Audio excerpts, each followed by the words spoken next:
We're going to be continuing with this series of Psyhodel versus Casie, and this could be the beginning of quite a story as Psyhodel, challenger from Russia, who has no previous tournament experience that we can find at least. It's his first go in an HCT playoff, and if he wins and goes through to champs, then he could qualify champs into worlds. What a story that would be for this completely unknown player. He has seemingly come out of nowhere. It's very similar to Hatul's story from the previous championship, where obviously he was well known within the local community, but on a global scale, he was pretty much an unknown entity and very quickly made a name for himself, I suppose we'll say, and is back competing once again this playoffs, whereas Psyhodel, if he could bring himself up to 4-0, that's in with a real good shot getting through to the qualifying through to the Winter Championship. Also, the more I find out, the more I like. He has fantastic fashion sense too, as that is a quite glorious sweater. Lovely like bit of knitwear. Yeah, I was going to say, it's like something you would knit, Derek. It does indeed.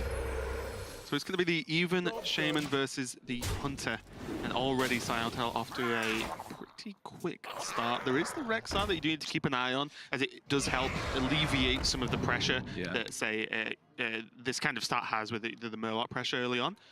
But sometimes it just isn't enough either, because then your 2 mana spent on building a beast is very slow compared to how fast even Shaman can get work done. Yeah, I just really do not like this matchup as the Hunter at all. I just find that so quickly you lose board control. Like, you have to get off to such an explosive start, preferably going first, of course, and then just going Diamol, Razormaw, Flanking Strike, all those good, really high-tempo cards. Whereas here for Casie, even though he's had a lot of that go right for him, he had the obviously the Mole, as well as the bow as well, the candle shot, sorry. It's still just not even really close to being enough. He's instantly fallen massively behind. Yeah, it's looks back here as well, just killing off the Razormaw easily. Juggler goes down, so Psyhodel forsaking the 4 drops just to get this value down and say, okay, so you have to deal with this. And then even if you do, he has 3 very powerful 4 drops that, because of the hero power, he can just press hero power as well next turn. Look at this now, the pressure having to go onto the Knife Juggler with that Flanking Strike. And Psyhodel's like, okay, as long as this is an explosive trap that I have to consider, like most other things, I could just deal with or ignore. Just ignore, exactly. As long as he doesn't attack any minions here, he can just quite happily keep on pushing all the damage to face, force Casie to make the trades, because while his board may not be that high damage at the moment, as soon as that Corpse Taker comes down, this is going to turn up the heat massively. So I think, with no traps seen so far, I think putting the 1-1 to face is just correct every time. Because if it's explosive trap, okay, the 1-1 could have traded into another 1-1. But if it is, you still have your other 2 big minions, then you just put like Chain Gang or Corpse Taker behind that. Well, I think he's already attacked face. I think he knows that it's an attack minion. Oh, sorry, Flanking Strike. That Yeah, that was played the turn before. So I think that he knows that it's Snake or Venom Strike. Oh, so you just ignore it then? Yeah, exactly. That's what I'm saying. Wait. Huh? But Taunt him as well. That gives me even more reason to want to ignore this. Yeah, clearly having a little bit of trouble here. And I am just becoming a fan more and more of these days. Just doing everything you can, not to play well around secrets, but just to never proc them. Just, if you can, you just leave them up forever and never give them a good opportunity for it. Whereas this play felt like a lot of trading in when he could have just pushed his advantage and gone face a lot, whereas now, Rexar just mops up this board. Yeah, and that was also down to just a misplay there, as he actually just over-traded into a 3-3 when he didn't need to, and he got, I think, a little bit flustered with the Direwolf positioning, which just altered everything he wanted to do and kind of messed up. I think it's a bit of a last-minute decision, and I missed it, I must have blinked, but with the knowledge of the secret and 3-4 drops that are very tanky, I would have just bopped him in the face and said, okay, beat 2 Chain Gangs, like beat 2 2-3s with your Rexar, fine, but my other stuff's still alive. He had the actually somewhat rare liberty of knowing pretty much what the secret was. He could have narrowed it down to Snake or Venom Strike trap, and then you just, like you said, happily ignore it and keep on pushing face. Unfortunately, no Divine Shield or Plant tokens from the Lynx there, just a bit of a useless one, but still gets the job done of dealing with Corpse Taker #1.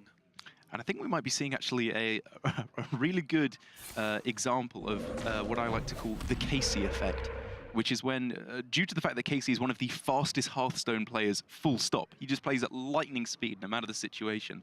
A lot of the time when he's up against newer players, they kind of feel the psychological need to match his pace. They play a lot of their turns a little bit too quickly. Maybe don't think about the necessary aspects of the turn, because for whatever reason, you just start matching the pace of your opponent. It's definitely difficult as well, because if you think about when you're playing a game, the faster your opponent plays, as long as it's well played, of course, the less time you have. Yes. Because it's always on you, on you, on you. Okay, Yogo. Okay, Yogo. What are you doing? Yogo. And that just continues to build up, as you said, and just it gets worse and worse as time goes on if you can't get a quick handle on it. And Casie pretty much is one of the closest players to being able to play well that quickly. Like, not even saying that Casie is the best Hearthstone player, but he's definitely one of the best at seeing what is very close to the best play instantly. Right.